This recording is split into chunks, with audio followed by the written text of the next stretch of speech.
예, 꿈꾸는 몽상가입니다. 예, 반갑습니다.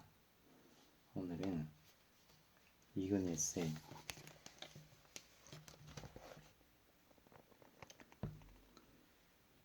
생각 좀 하며 세상을 보자. 예, 42번째 시간입니다. 네.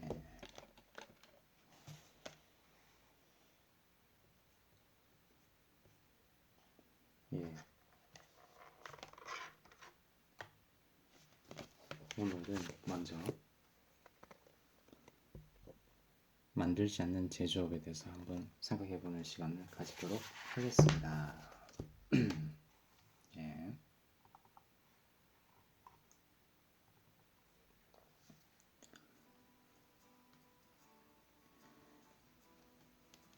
예, 앞으로는 산업분류 체계를 새로 설정해야 한다고 한다.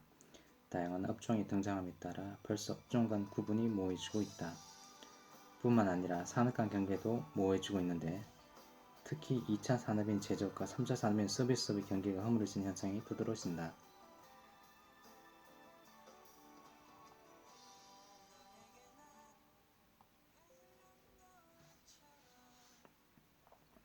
분명한 것은 산업의 주도권이 제조업에서 서비스업으로 바뀔 것이라는 사실이다. 그 이유는 세계 경제가 안정성장기에 접어들고 제품과 기술의 라이프 사이클이 짧아지면서 제조업이 점차 매력을 잃고 있기 때문이다. 따라서 향후에는 기계, 전자, 화학 같은 제조업보다는 정보, 유통, 문화 같은 서비스업이 성장 산업으로 각광받게 될 것이다. 이는 하드 산업보다 소프트 산업이 더 유망하다는 얘기와 맥락을 같이 한다. 현재의 제조업이 서비스 산업화하는 현상도 두드러질 것으로 보인다. 이를 예로 21세기의 인류 컴퓨터 회사는 컴퓨터를 만드는 게 아니라 고객의 문제와 요구에 따라 컴퓨터 시스템을 설계해서 문제를 해결해주는 서비스만 담당할 것으로 전망되고 있다. 하드웨어는 외주를 통해 조달하면 되는 것이다. 현재 제조업체로 알고 있는 주식가치 세계 1위인 GE, 컴퓨터의 대명사 IBM 등도 서비스 활동에 주력하여 앞으로는 서비스 기업으로 불려질지도 모르는 일이다. 실제로 GE는 단순한 제품 판매에서 벗어나 경영 기술을 판매하는 방향으로 모든 사업의 서비스화를 진행시키고 있다. 그 결과 의료기기 사업은 제품 판매에다 유지 보수 서비스로 나아가 병원 운영이나 교육 같은 서비스로 연결시키고 있다. 발전용 터빈 사업에서도 발전 설비의 유지 보수와 운영 서비스의 비중을 늘려가고 있다. 그 결과 최근에는 서비스 부문 매출이 제조 부문 매출을 능가하여 전체의 50%를 넘어섰으며 이익의 80%가 서비스 분야에서 발생하고 있는 것으로 알려져 있다. GE 사례는 미래의 경쟁이 제품 만들기가 아니라 서비스 경쟁이라는 점을 잘 나타내주고 있다. 특히 제조업 위주로 성장해온 우리나라 기업들에는 앞으로 힘써야 할 분야가 무엇인지를 명확하게 제시해주는 대목이다. 예, 이번 챕터에서는 업의 개념은 시대와 상황에 따라서 달라진다. 누가 먼저 정확하게 변화의 업의 개념을 잡느냐가 기회 선점의 관건이다. 라는 내용을 기억해 주셨으면 좋겠습니다.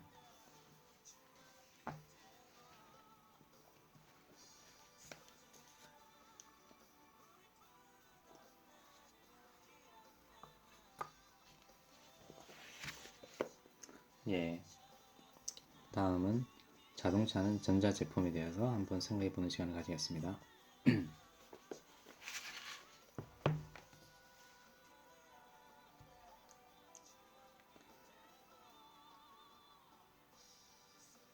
예, 자동차는 전자제품. 메카트로닉스라는 말이 있다. 이는 기계, 미케닉스와 전자, 일렉트로닉스가 결합한 새로운 기술을 의미한다. 최근에는 기술과 기술이 합쳐져 새로운 형태의 기술이 탄생하고 있으며 기술 간 벽이 무너지면서 업종 성격도 모호해지고 상품의 개념까지 변하고 있다.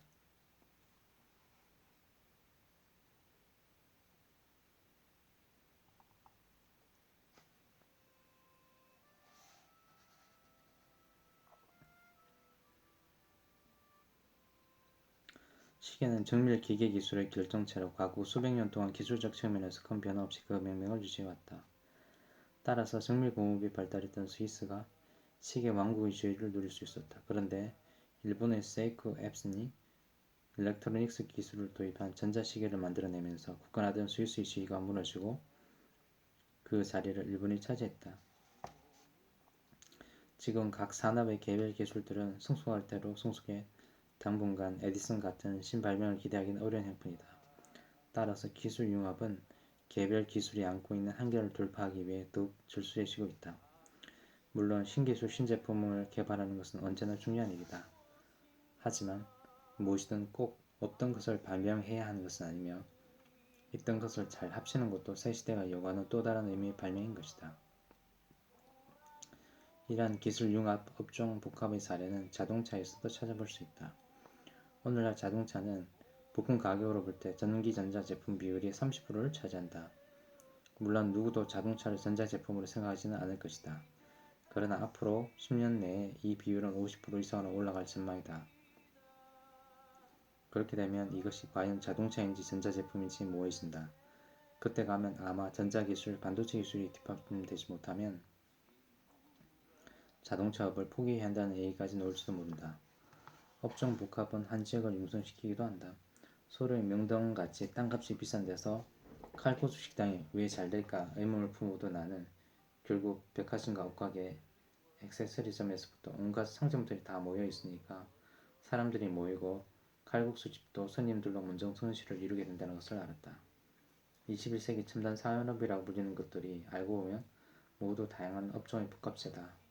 의료기기는 광학, 정밀, 컴퓨터, 필름 산업이 합쳐진 것이고 우주공학, 에너지산업, 전자산업들도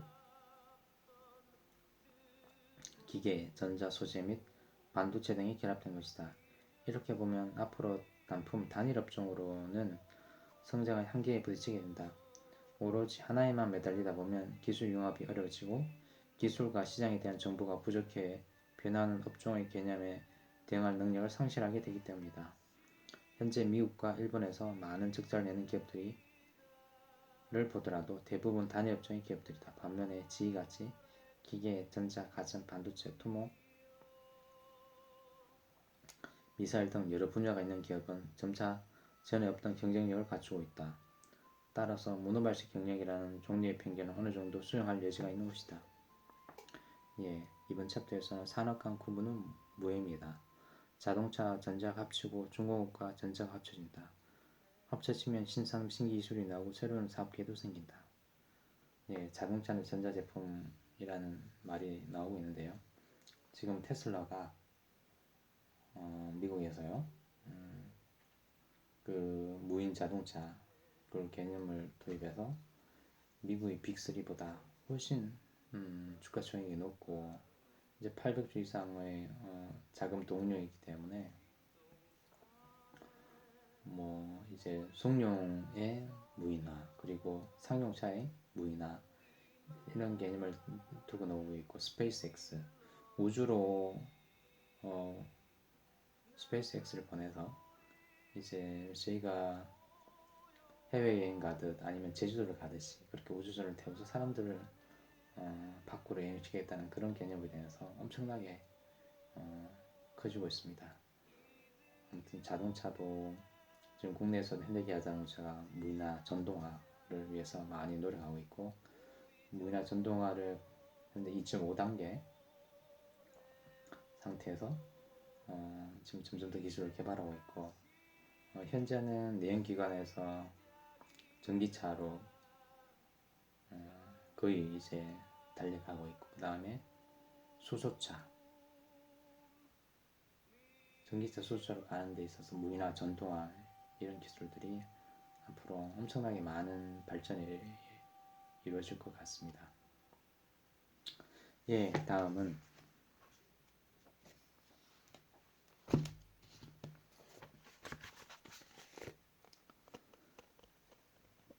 예, 3천만원짜리 도마에 대해서 한번 설명해보는 시간을 가지겠습니다.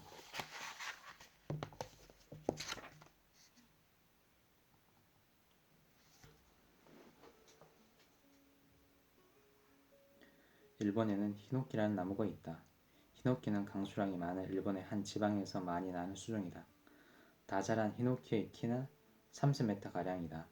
이 나무는 생김새가 독특할 뿐만 아니라 가지 끝에 달리는 조그만 갈색 방울과 얇게 세로로 벗겨지는 붉은 껍질 등 여러모로 인상적이다. 이 나무는 1년에 겨우 25cm밖에 자라지 않는다. 그러니 다 자라면 약 100년이 걸리는 셈이다. 대신 이렇게 오랜 기다림의 시간은 그 많은 값을 한다.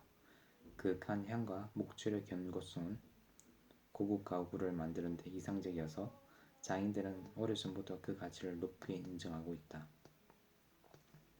히노키로 만든 유리용 도마 하나의 가격이 무려 3천만 원을 호가할 정도다. 기업도 저성장 고기술 시대인 21세기에 살아남기 위해서는 히노키와 같은 고부가가치형 수종산업을 보유해야 한다. 사실 지금 세계 시장을 주름잡고 있는 선진 기업들의 성공 비율도 알고 보면 히노키 같은 수종산업을 남보다 먼저 개척하고 키워왔다는 것이다. 그러나 우리나라 기업들의 현실은 그렇지 못한 듯하다. 히노키는 찾아보기 힘들고 치수 역할과 땔감 가치밖에 없는 잡목 같은 사업에 매달려 있는 것이다. 이제 모든 기업이 미래형 사업 구조로 시급히 전환해야 한다. 이를 위해서는 적어도 20년 후까지의 사업 전개도를 만들어서 미래 전략을 사전에 정리해 두는 것이 필요하다. 시류에 따라 흔들리지 말고 장기적으로 일관된 사업 전략을 추진해야 한다는 의미다. 일본 정기 NEC가 컴퓨터와 통신을 두 축으로 하는 CNC 개념을 제창하여 미래의 사업 전략을 대내외에 명확하게 인식시킨 것은 좋은 예이다. 새로운 사업에 진출할 때도 사업 자체의 타당성을 분석하기보다 그 사업에 진출하는 것이 기존 사업에 어떤 영향을 끼치는지, 기업의 비전과 대비하여 전략적 일관성이 있는지 등을 분석해야 한다. 단순히 외형을 키우기보다 이 위한 다각화보다는 사업 간의 시너지 효과를 창출하는 방향으로 사업을 전개해야 한다.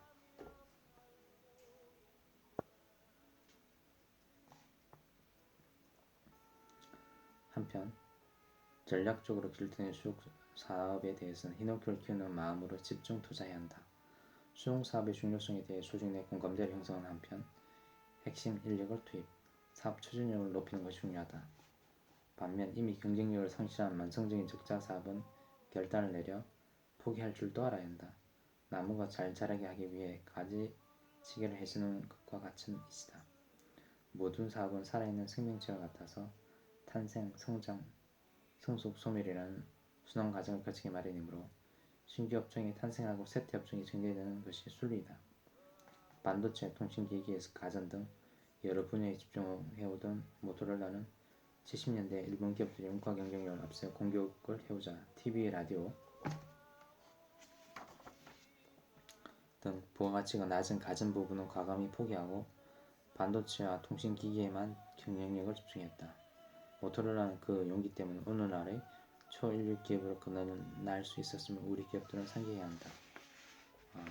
그러나 현재는 모토로라는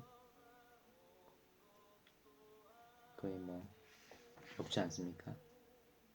어떻게 보면 이런 선택과 집중이라는 것을 의미하는데요. 아무튼 기업은 기회를 선점하는 신사업을 기획하고 유망한 기술과 상품을 찾아야 한다. 그렇게 해서 결정된 수용 사업에 대해서는 10년 후를 기약하면 나무를 가꾸듯이 꾸준하게 투자하고 지원해야 한다라는 내용을 기억하시고, 아무튼 지금 현재 잘 나가고 있다고 해서 회사가 5년 후, 10년 후에도 잘 나간다는 보장은 없습니다.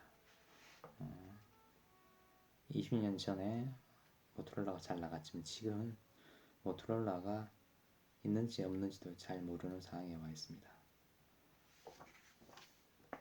다음은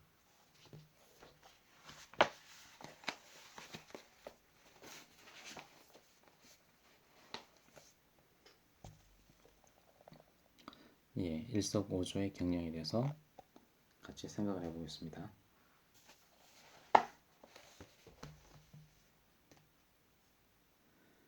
언젠가 모 월간지와 인터뷰를 했는데 기자가 글로 옮겨 적으면서 나를 개박사로 쓴 것을 보고 실소를 본지 못한 적이 있다. 사실 나는 개를 매우 좋아한다. 개는 옛날부터 우리 인간들에게 많은 도움을 주어 미워할 구석이 없는 동물이다. 그래서 나는 사람들을 만날 때마다 개를 키우라고 적극 권하고 몇 차례에 걸쳐 임직원들에게 강아지를 분양하기도 했다. 집에서 애완견을 기르게 되면 우선 아이들의 정서가 풍부해지고 인성이 성숙한다.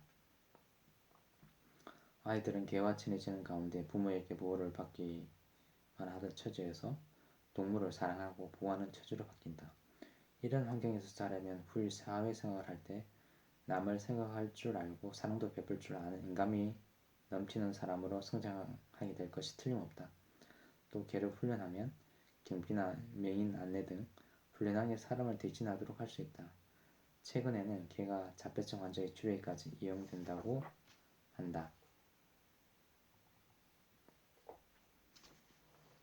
우리가 애완견을 많이 기르면 국가적으로도 개고기를 먹는다는 국제적인 비난을 피할 수 있다.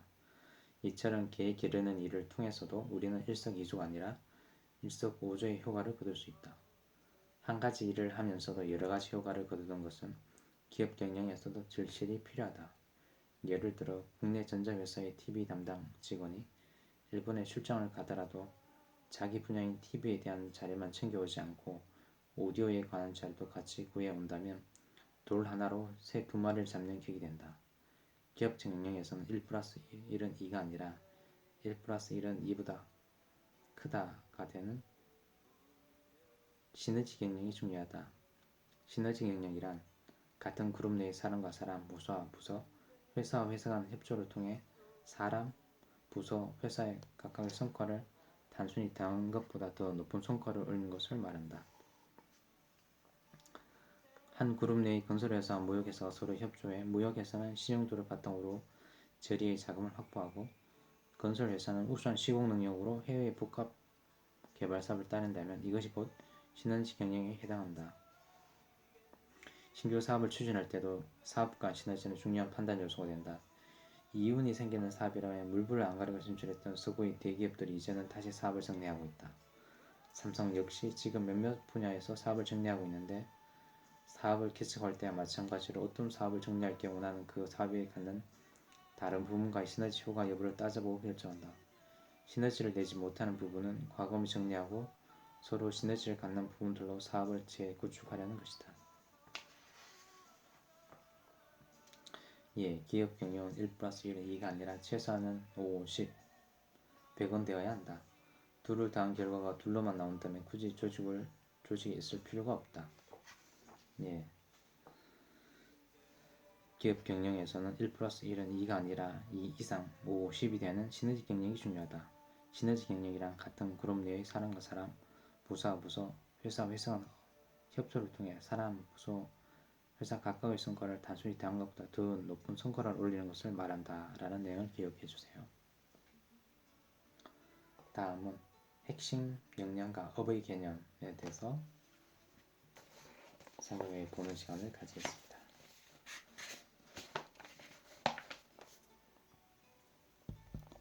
예, 이번 시간은 핵심 역량과 업의 개념.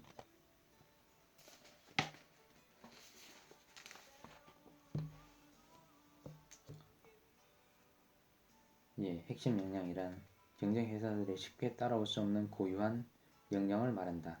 과거 우리나라는 핵심 역량도 없이도 경제 성장을 이룩할 수 있었다.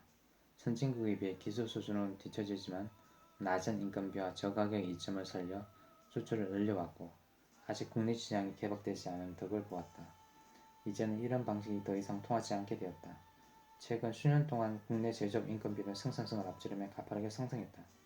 게다가 선진국의 덤핑 규제는 날로 강화되고 있으며 국내 시장도 속속 개방되고 있다. 바야흐로 세계적인 무한 경쟁 시대가 도래하고 있는 것이다.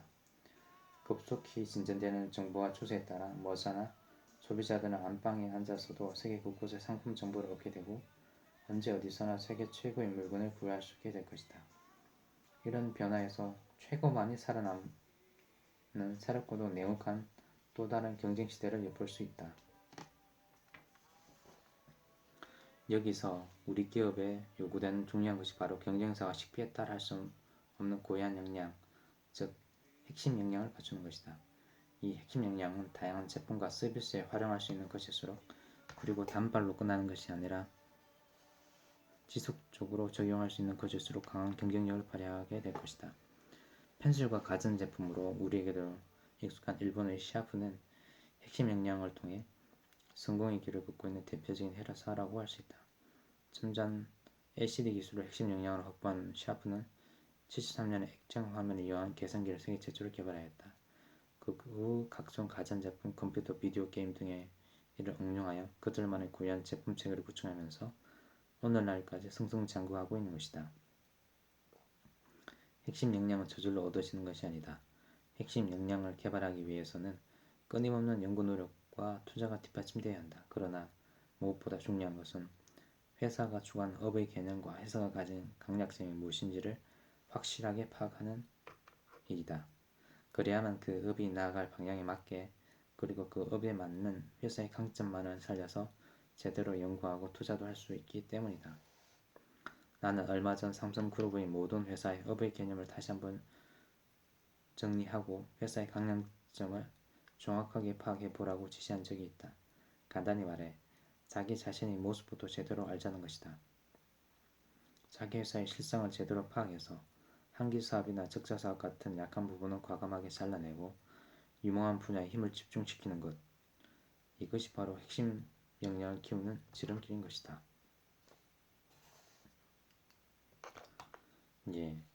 이번 챕터에서는 사업은 저마다 독특한 본질과 특성이 있다. 따라서 핵심 성공 요인과 경영의 맥도 다르다. 업종의 특성을 찾아 역량에 집중하는 것이 전략적인 요체다라는 내용을 기억해 주시기 바랍니다. 다음은 파이프론.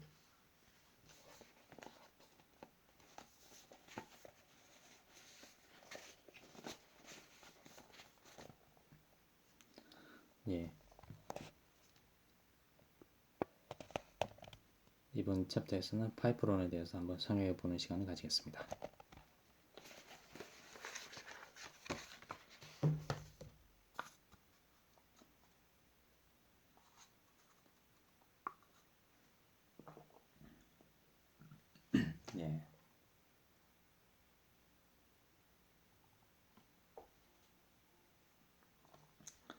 지름 100cm짜리 파이프의 중간 부분이 50cm로 줄어들면 그 파이프는 결국 50cm짜리 파이프 구조밖에 할 수 없다.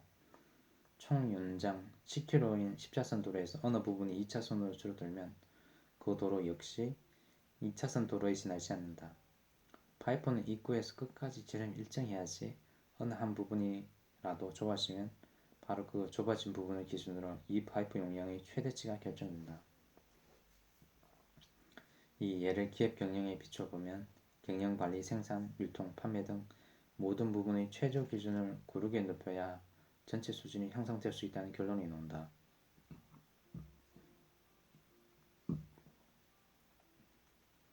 임직원들과 가진 간담회에서 나는 설계는 CAD로 하고 금융 작업은 손으로 하는 것에 대해서 어떻게 생각하냐 하는 질문을 던진 적이 있다. 그렇게 많이들 한다. 우리 수준에서는 그렇게 하고 싶어도 아직 CAD 전문가가 부족하다. 금융이 어차피 손으로 해야 하지 않느냐 등 여러 답변이 나왔다. 솔직히 말해서 마음에 드는 답변이 없었다. 만약 내가 그런 질문을 받았다면 차라리 처음부터 손으로 하는 게 낫다고 대답했을 것이다. 설계는 CAD, 금융은 수작업이다 라는 불균형한 공정에서 아무리 첨단 CAD 설비라도 무용지물이나 다름없기 때문이다. 이와 같은 공정 운용상의 불균형은 물론이고 재료는 좋은데 기술이 형편없다든지 물건을 잘 만들었는데 판매 기술이 부족하다든지 품질, 판매 다 좋은데 물류가 원활하지 않다든가 하면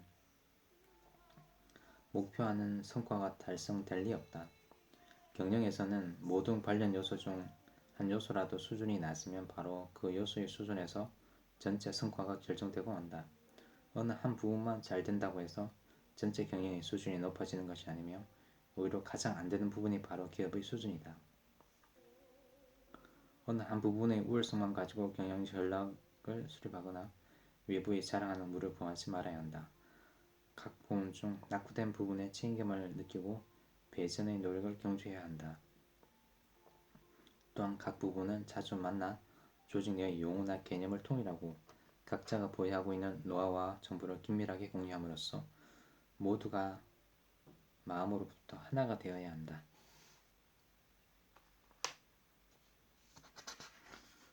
예, 이번 챕터에서는 파이썬은 처음부터 끝까지 제름이 똑같아야 성능을 제대로 발휘한다. 경영도 이와 마찬가지다. 파이썬의 막힌 구조를 찾아 뚫어주는 것이 유능한 경영자다. 라는 내용이네요. 예, 다음은 Hit and Run 개발 전략.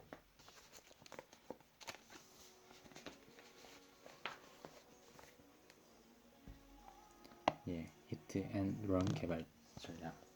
Hit는 때리고 Run 달리는 그런 전략이라고 생각되네요.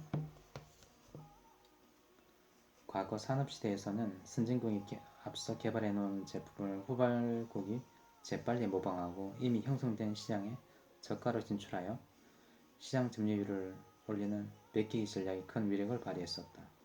후발자는 선발자의 기술과 노하우를 베끼기 때문에 선발자에 비해 원가 투입이 적을 수밖에 없었다. 이른바 후발자의 이익이라는 개념이 적용되었던 것이다.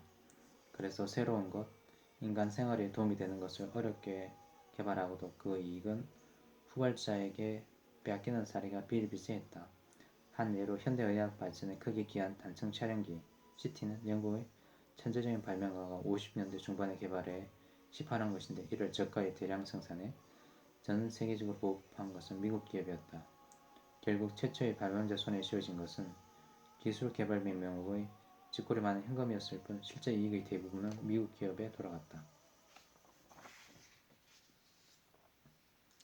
그러나 지적재산권이 세계 공통의 교본이 되면서 상황이 바뀌었다. 아이디어를 내고 개발한 사람의 이익이 보호를 받게 된 것이다. 이제 다른 사람의 창의성을 모방한 제품은 발붙일 곳이 없게 되었고 새로운 것, 창조적인 것, 최초 시신의 것만 살아남는 시대가 되었다.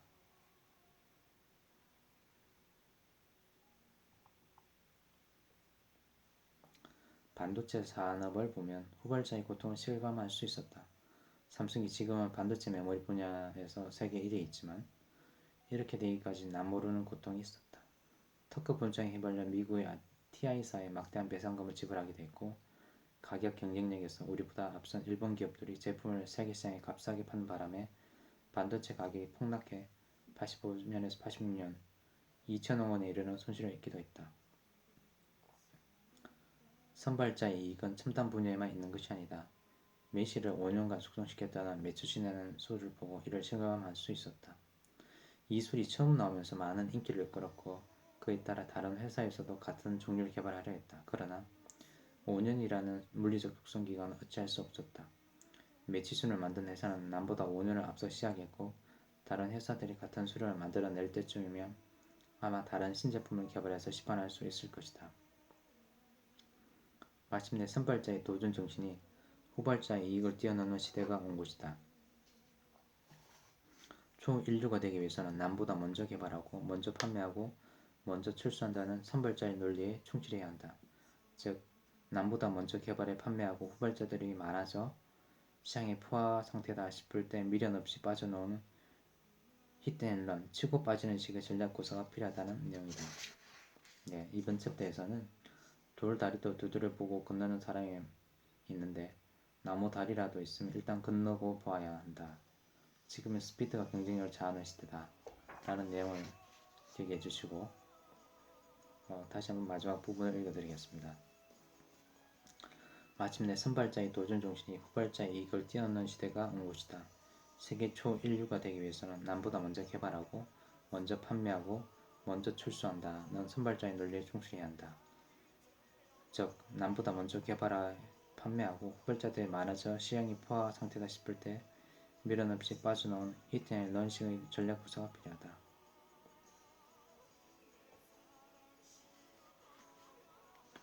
예, 다음은 신약 개발과 FTA.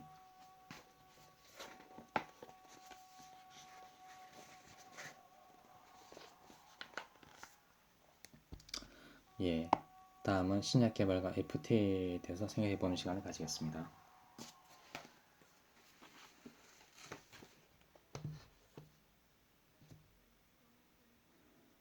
80년대 중반 미국의 시저즈원치 타임은 일본 자동차의 미국 시장 석권 사실을 제2의 진주만 공습이라고 대해서 특별했다. 일본 차는 날개 돋친 듯이 팔려나가는 반면 미국 차는 소비자들의 외면으로 재고가 눈덩이처럼 불어나고 있는 상황을 이렇게 충격적으로 표현한 것이다. 당한 미국 자동차 업체는 일본 자동차 업계가 어떻게 높은 경쟁력을 갖게 되는지를 조사해보았다.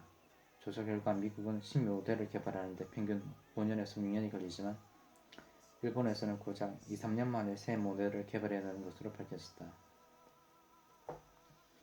일본 기업들이 시장과 국외의 변화에 훨씬 빠르게 대응할 수 있었다는 얘기다. 이러한 차이는 미국과 일본의 신차 개발 방식이 근본적으로 다른 데 있었다. 그때까지만 해도 미국 기업은 시장 조사의 추락까지 단계별로 한 단계가 끝난 후에 다음 단계로 넘어가는 직렬형 연구개발 체계를 취하고 있었다. 반면 일본 기업들은 개발과 관련된 모든 부서의 사람들이 한자리에 모여 제품 규격을 결정하고 각자 자기 부서로 돌아가 정해진 대로 작업을 하는 병렬적인 개발 체계를 취했던 것이다. 지금은 이런 병렬형 체계도 낡은 것이 되어버렸다. 기업 내부뿐만 아니라 외부의 협력자와 하나가 되어 동시에 연구개발을 진행하는 통합 방식이 등장했기 때문이다. 미국에서 신약을 시판하려면 FDA, 식품의약국의 승인을 얻어야 한다. 이 과정이 매우 길고 복잡하다.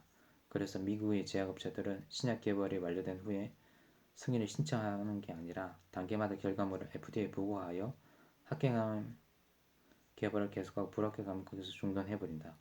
기업 내부를 병렬식으로 통합하는 데서 한 걸음 더 나아가 FDA라는 외부 기관의 판정까지도 연구개발 프로세스에 통합시킨다.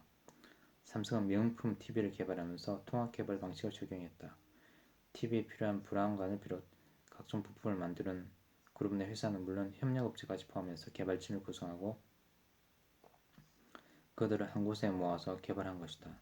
그 결과 종전보다 개발 기간은 훨씬 단축했고 원가도 상당히 낮출 수 있었다.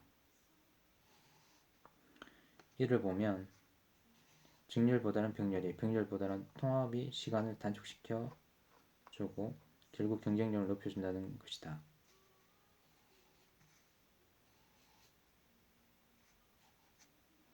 우리 기업들은 이와 같은 개발 방식을 연구개발 분야뿐 아니라 업무 처리 전반에 적용할 필요가 있다. 그렇게 할 때 선진기업과 격차를 좀 더 빨리 해소하고 경영 전 부분의 능력을 향상시켜 경쟁력을 높일 수 있을 것이다. 이번 챕터에서는 전문가들은 한 곳에 모일수록 힘을 발휘한다. 서로 모자란 것을 보충해서 시너지가 나기 때문이다. 전문 직업이라고 각자가 따로따로 해서는 타이밍을 잃는다. 동시에 시작하고 동시에 진행하는 것이 효과적이다 라는 내용을 기억해 주세요. 다음은 골드 칼라가 필요하다.